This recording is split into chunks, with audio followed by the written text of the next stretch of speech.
قال يا إبليس ما لك ألا تكون مع الساجدين قال لم أكن لأسجد لبشر خلقته من صلصال من حمأ مسنون قال فاخرج منها فإنك رجيم وإن عليك اللعنة إلى يوم الدين قال رب فأنظرني إلى يوم يبعثون قال فإنك من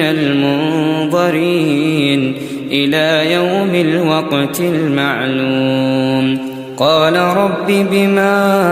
أغويتني لأزينن لهم في الأرض ولأغوينهم أجمعين إلا عبادك منهم المخلصين